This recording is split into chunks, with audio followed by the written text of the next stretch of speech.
Darkcast Network. Welcome to the dark side of podcasts. You cannot meet trauma with more trauma. That's why we are going to name it, claim it, realize some things are going to change, but you will survive.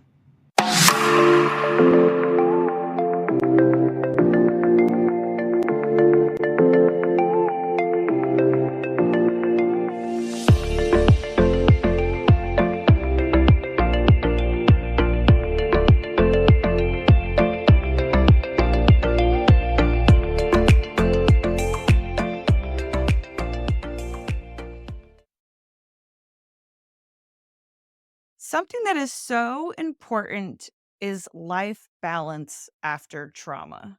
Any kind of trauma, you have to find life balance. Hello and welcome. This is True Crime Connections. I am Tiffany, your host. I want to say welcome or welcome back.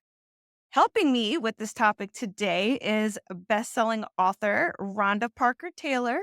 I want to thank you so much for being here. Thank you for having me. I can't wait. And I really hope you're out there listening because we've been talking for a while here before we came online.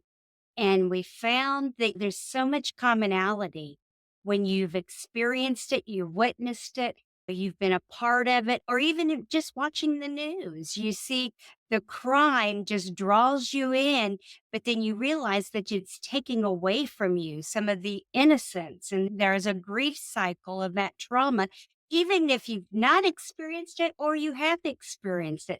And I really hope that everybody out there enjoys. And if you have any questions, make sure you're following and add comments, and we'll try to hit you back as quick as we can. That's right. And if you know anyone that could use this episode, make sure you share it with them because this really does hit on so many different levels. None of us are immune. And if we think we are, it's the time that something might happen. We wish nothing bad to anybody, but that is what the life holds. And it doesn't matter where you are. I'm in Indiana, you could be in California or Chicago or even overseas. Violence is everywhere. Oh, yes, it does not discriminate. That's for sure. No, it doesn't. No, it doesn't. I know you've been through a lot of your own personal trauma. Did you want to go into what led you to be this great author and true crime author? Well, I would say I'm a survivor, and I'm not talking just about victimization. I'm talking about resilience. I'm talking about the people out there that maybe are working with their loved ones that are ill. I'm talking about the fact that we have to go to work every day to survive, right? All of us have this innate ability to survive if we choose it. So for me personally, my personal story started at a very young age. The first time I experienced real trauma and violence was at the age of 15 at the hand of a man with a knife. I was working, and luckily, that particular person had some kind of conscience once I said my age. So yes, it was traumatizing. And I've often asked you when talking to people, why do you think he didn't go ahead with his plan? And one time it was my husband that said, even sexual predators sometimes aren't child predators. And I really had to thank God. And in that moment that I prayed, I said, God, please help. And it was just in my internal part of me. I didn't say it out loud. And right then, he just stopped him and walked away and said, think of this as a lesson. Wow. And so I have to say, and then the most recent violent act that we can say that occurred to me was in 2009.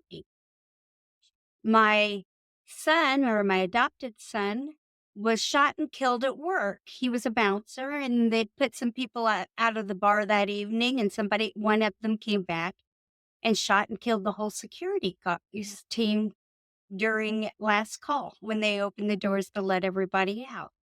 So we're never completely immune to violence. But and there's always a domino effect. And people might say, what does that mean? What does a domino effect mean? It means that it touches not just the victim, and victims in the legal system may be included as for the state, but it also includes the family, the friends, even the predator that's done the act, or it includes the defense, it includes the prosecution, the judge, the jury. Everybody is affected. The children, the witnesses, everybody is affected by violence. So for me, one life taken means lives change, and you'll never be the same. But I can tell you, you can learn from that and be a better person too, and make a difference out there. Just like this podcast, we're talking about crime thriller. Okay. There's lots of crimes out there, and we can talk, and we can even pick a case. There's a recent one in Indiana, the Delphi murder cases of two young girls. They just got the verdict after 8 years. That's how long families go through things. In my case, it was almost 5 years. And the outcome for my son was the person was found not guilty because there was no real leftover evidence. Everybody was dead. There was no witness. So crime is kind of a wave and flow that we can actually impact not just our lives and our kids, but it permanently changes the MRI of our brain. So what ends up happening is, here we go. We've gone through an experience, and how are you going to deal with that? And what are you going to do with your life after that? You can crawl in bed, or you can choose to put one foot in front of the other, or as the Japanese say, the longest journey is shorter with the first step. I like that. But yeah, people have to think about that. There's cold cases for 20, 30 years. Like, these are people's families, friends that have to carry that for that long, hoping to see justice. It's not over when the crime's over. There's so much Yeah. more that happens behind the scenes. And so many crimes can be prevented. I recently did a podcast on a case that was in Indiana, and it was about a man that came to a daycare where his kids were and killed his baby mama. And he'd been stalking her.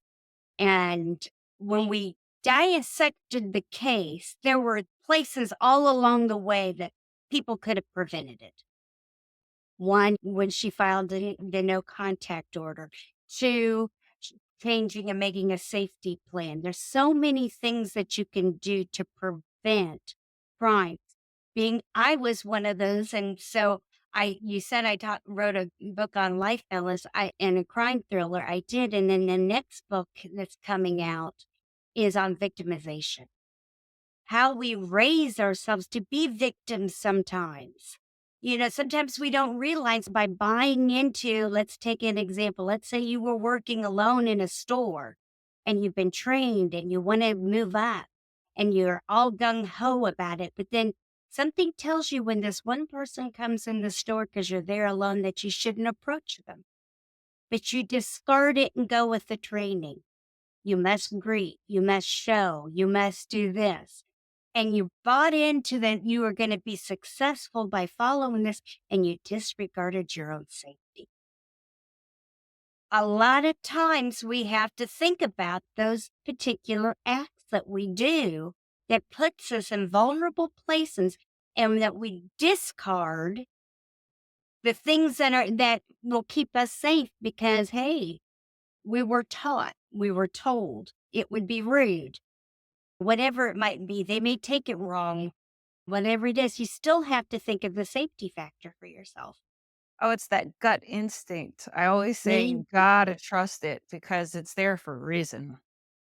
Yes, it is. And if you don't do that, what ends up happening is, in what could have been a normal day ends up a tragic day.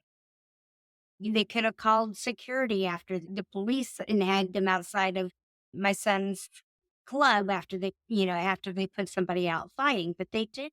They could have had a protocol that staff didn't open up the doors and leave the building. They stayed inside. So there's many things in safety that you could do to prevent a crime. It doesn't mean that it's going to always prevent it, but safety could make a difference. Yes. I mean, I've seen shows where people did everything right, and they still unfortunately became a victim because for the most part they passed away. So I don't like to call you, if you're still around, I like to call survivor because you That's right. survived it. That exactly. And think about silent that silent sorrow that the person has that is a survivor. Have you ever watched the show I Survived? Yes. It's on and I get addicted. I'll go and binge it sometimes, and if I catch it. And it's like, why are you sitting here? What? Because in some ways you're drawn to the heroes of the ones that made it. You're so excited that they're there to make the story. And the things that they've got through are so traumatic. And I think that by taking a chain reaction and watching it and understanding, then you kind of have a real idea of what's going on. Oh, for sure. Oh, yeah. Some of it's so interesting though. It's like, oh, forever in an avalanche. And I'm like, I live in Florida. When is that going to happen? But now I know how to get out of one. And what to do. You learn little techniques and tools of how people actually got away. Any crime, people might think it ends after the crime, but really it's just the beginning. It's just the beginning for everybody. It doesn't matter who it is, the perpetrator, the victim, everybody. It just starts a snowball of a bunch of other things. Oh, I've always said that. Like, just because the show ended doesn't mean everybody's now living happily ever after. No, now the real healing and hard part comes because now you have to actually face what happened and kind of figure out how did it happen? Why did it happen? Could you have prevented it? You kind of go down that coulda, woulda, shoulda Hmm. hallway. And again, you have to find out how to rebuild your life. Right, you do. And for me, I find that the first thing is acknowledging the trauma. When you can acknowledge, wait, this is way beyond. When I got the knock on the door and I opened up the door and it was the police. And then the next knock was his girlfriend.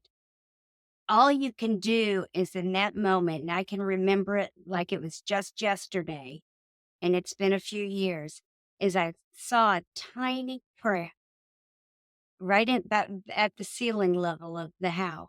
And I'd never noticed it before, where the house had settled and it starts to make a little crack, and you call someone in and they patch it up and they repaint it.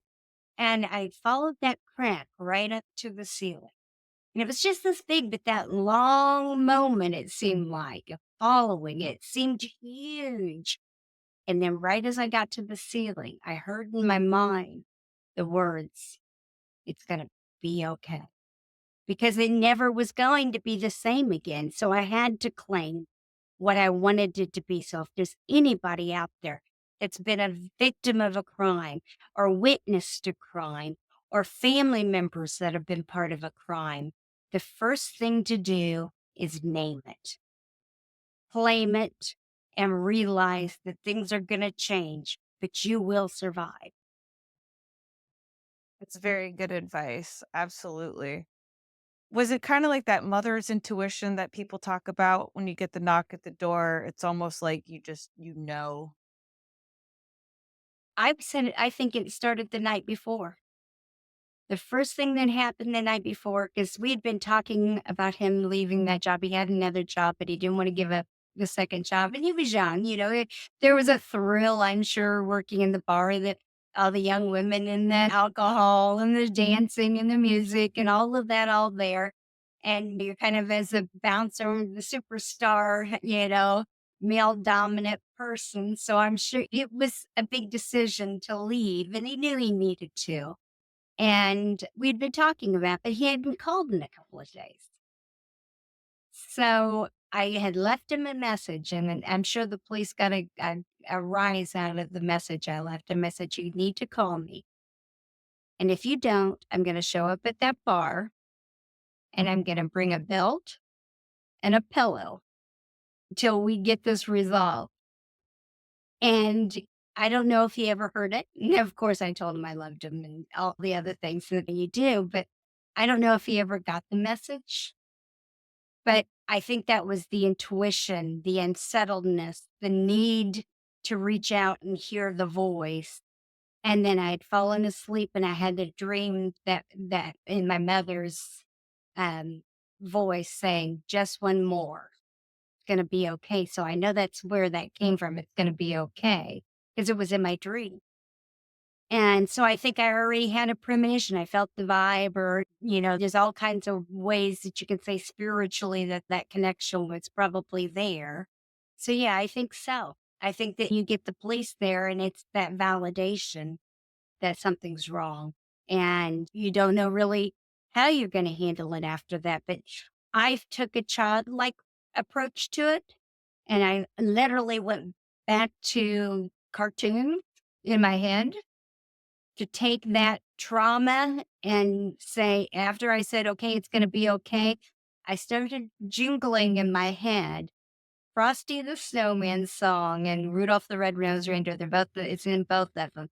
Put one foot in front of the other, and soon you'll be walking out the door. And that's what got me the momentum to get it together to go and do the things and notify the people I needed to notify. Very interesting, but obviously it worked. Yeah. And I find since then that writing is a big part of, and journaling is very part and very therapeutic, which is why I like doing the crime novel aspect of things, because I can explore emotions that different people might have gone through without it being about any one situation.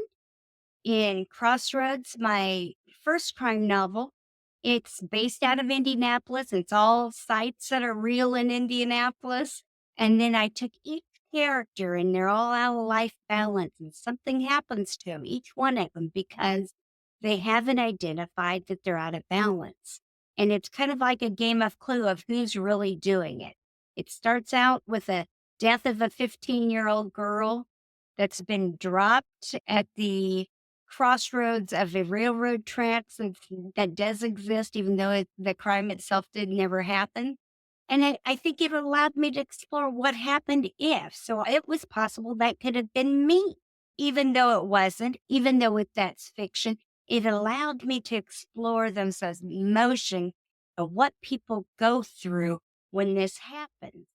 And then I took it to the jury. And whenever you get in the court system, everything's wrong. Nobody's a winner in the court system. Everybody's trying to get out of jury duty. The prosecutors trying to sum up the case and get the people put locked up. The defense is trying to get out. The judge is trying to keep things restrained. And in doing that, I was able to go through the process, the process that all victims go through. So I highly, highly think that people should journal and think about it, especially if they've been a victim. Absolutely. I say that all the time. Even if you're in an abusive relationship, you need to journal what it is that you're going through.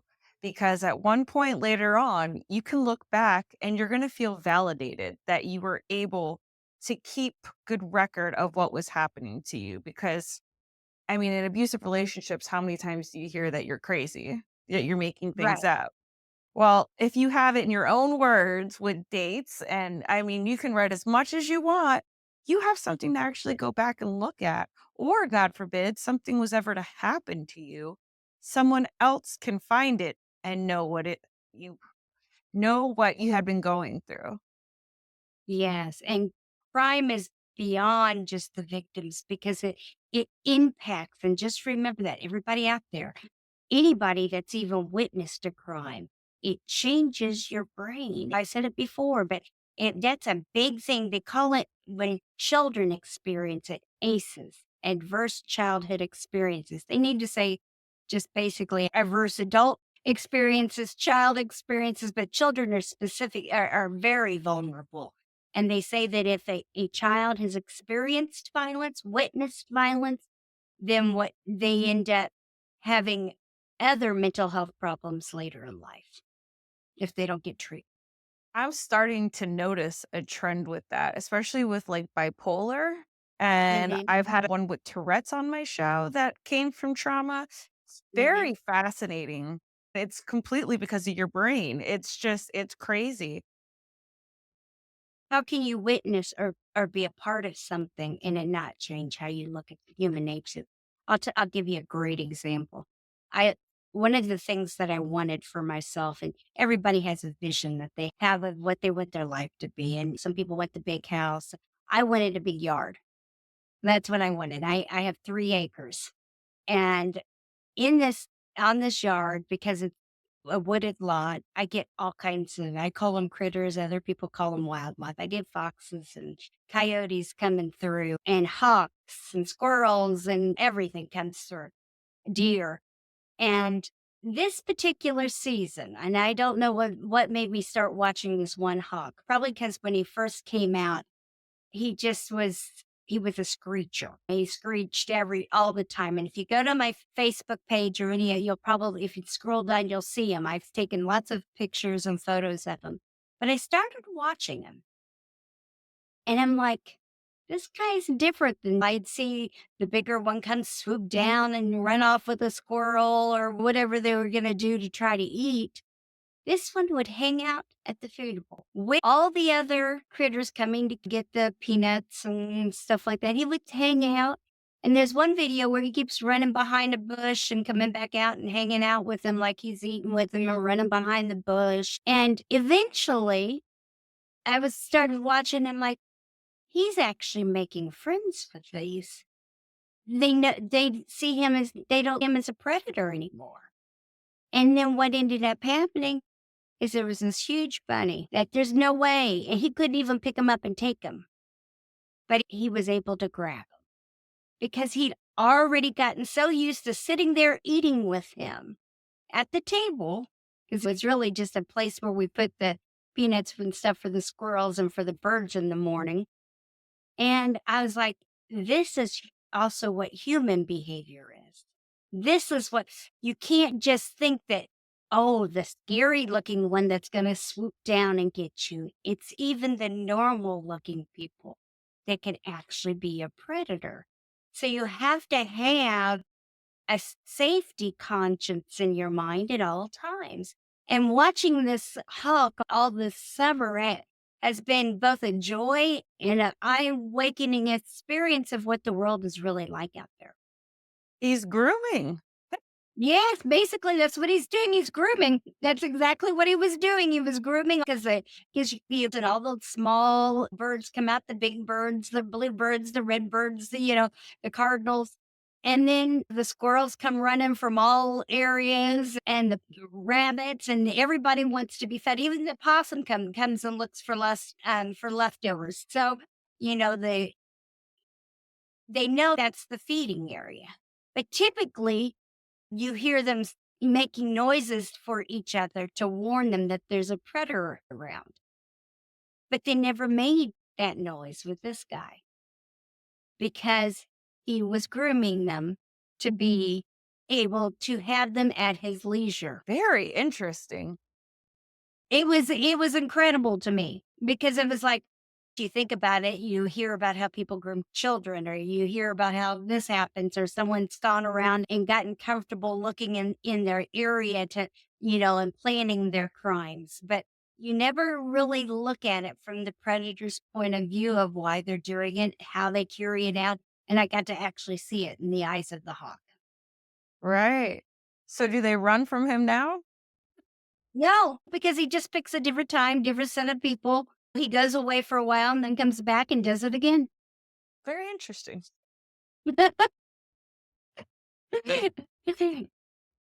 So how do you think people should start? Like, you had this trauma happen, and now you need to find your emotional intelligence again. You need to find how to help yourself, some self improvement.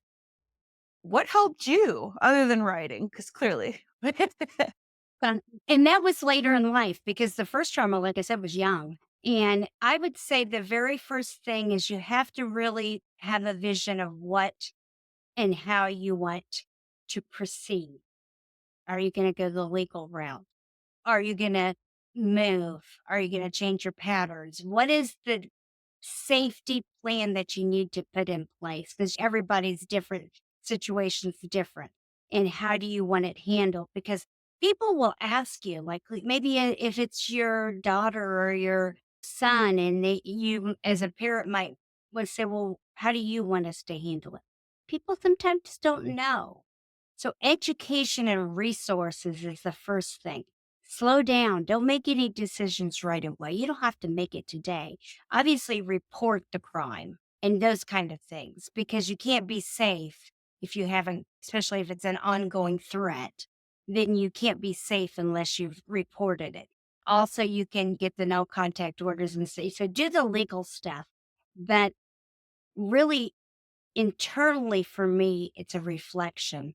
I'm a big proponent of emotional intelligence, which basically is taking a scan of both internal and external feelings, emotions, biases, experiences, and deciding, okay, where am I at in this situation?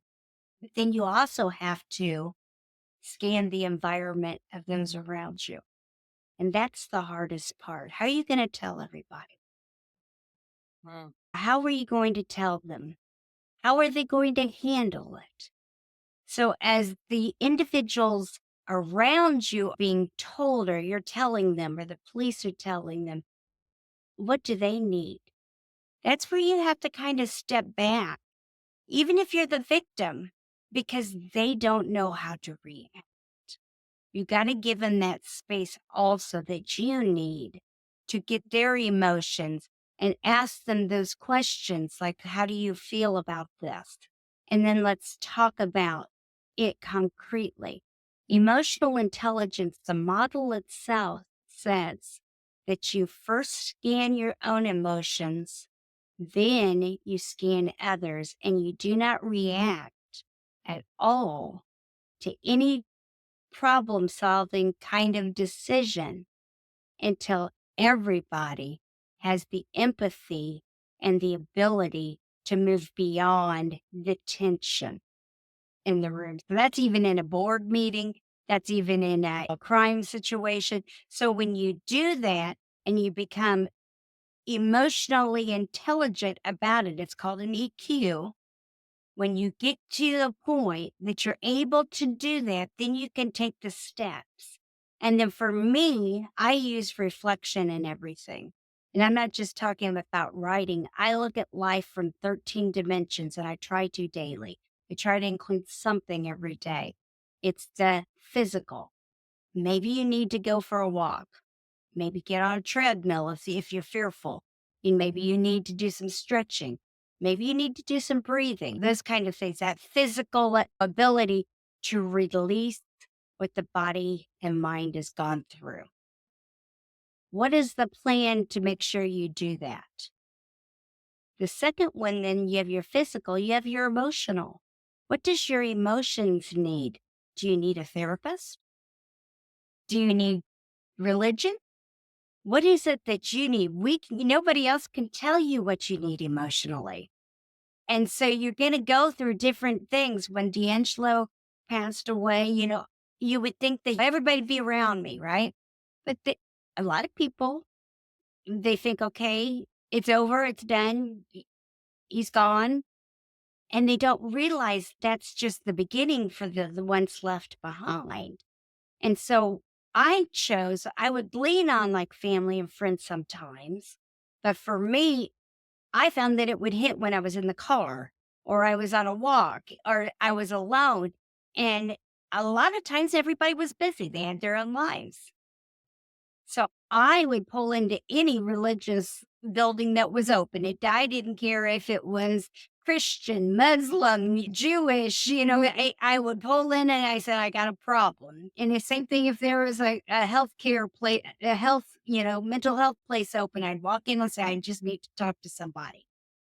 And when I did that, not only did I create a community, it opened me up to ideas that was different than maybe I would have tried differently for my own religious purposes or whatever. And sometimes I had the hands laid on me. Sometimes I was on a mat. Sometimes I was in an office. It didn't matter. But what it was is I was able to reel in those emotions and identify them and claim them. So you've got your emotions that you have to deal with too. Also, there are other aspects of your life. It may have some financial repercussions for you, especially if it's a spouse situation or a child or the burial costs. So there are so many aspects that you have to kind of go through that people don't even think about.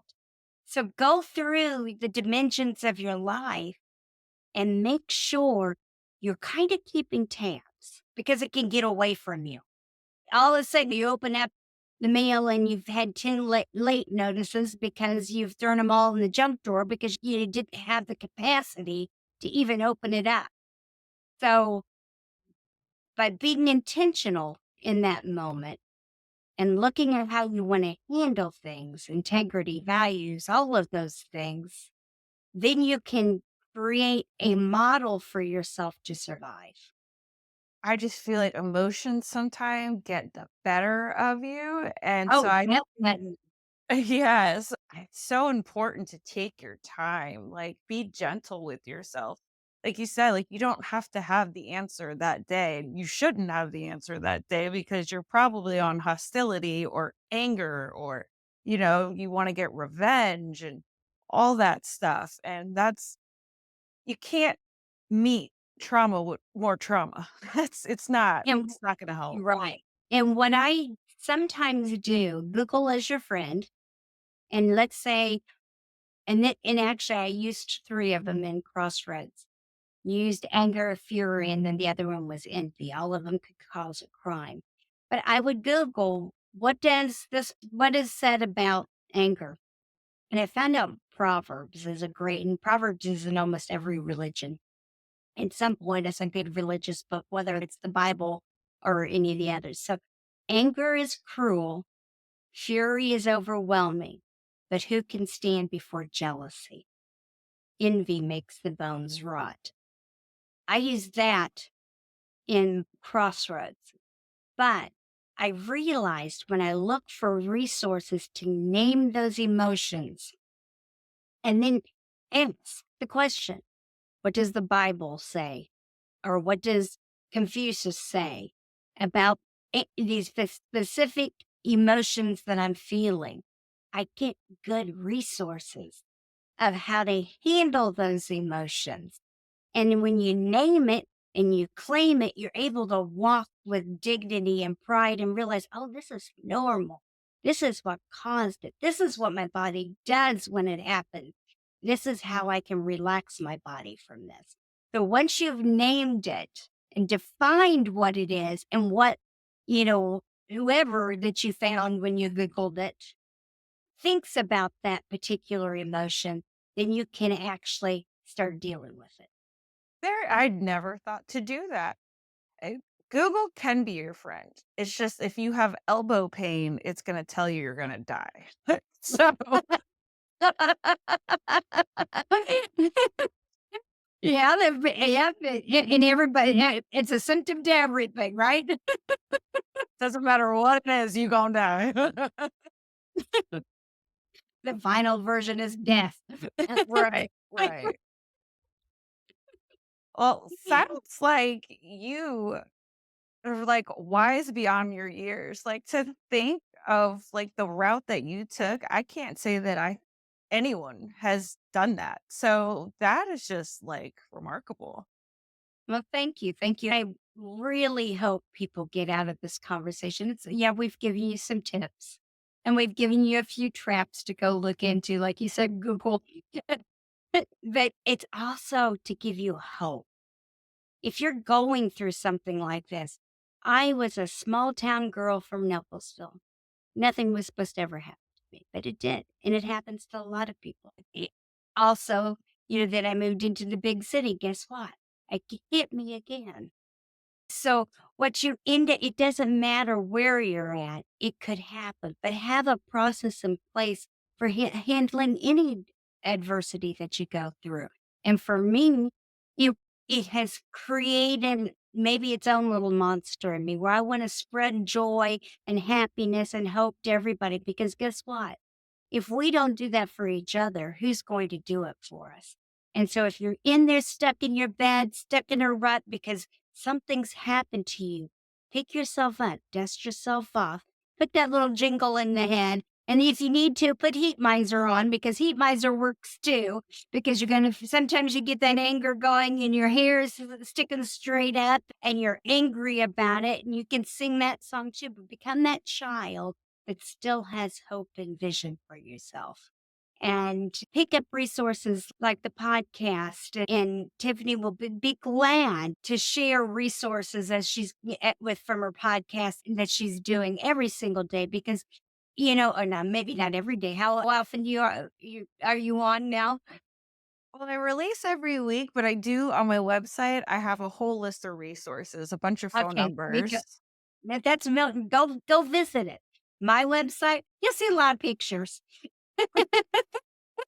But I have resources too, and I have a book coming out that's about life balance and working through your issues and making sure you're touching all the things that are important, even when you're in trauma. Because every 3 years I do it, and that's to keep me on course and to make sure that I'm still pursuing joy and happiness. Tiffany's got all those resources out there. Make sure you go to her webpage and get it. Make sure you share this podcast to others that you know that may be going through something because if we can stick together, we can be the glue that makes the world better. And maybe one day some of these problems and some of this victimization won't happen.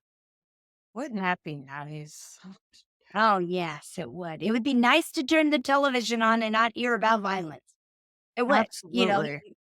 You turn it on and you like 10 people killed here, and you're like, oh my goodness, 10 different locations, whatever. You just can't escape it anymore.